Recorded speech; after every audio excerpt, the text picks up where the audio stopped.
সবের ছিলেন। প্রত্যেকটা নবীকে আল্লাহ তাআলা শক্তির মতো একটা অসাধারণ ক্ষমতা দিয়েছিলেন।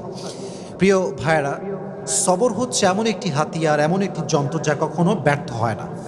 সবর এমন একটি যন্ত্র যা কখনো বৃথা যায় না, এবং সবরকে আল্লাহ তাআলা এমন একটি তীর বানিয়েছেন যা কখনো লক্ষ্যভ্রষ্ট হয় না, এবং সবরকে আল্লাহ তাআলা এমন একটি দুর্গ বানিয়েছেন যা কখনো ধ্বংস হয় না।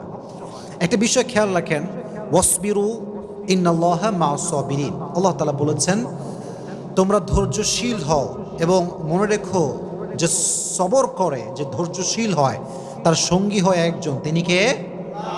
আল্লাহ তার সঙ্গী হয়। এখন প্রশ্ন হচ্ছে যে সবর, ওয়াই সবর ইজ মোস্ট ইম্পর্ট্যান্ট? সবরটা গুরুত্বপূর্ণ কেন?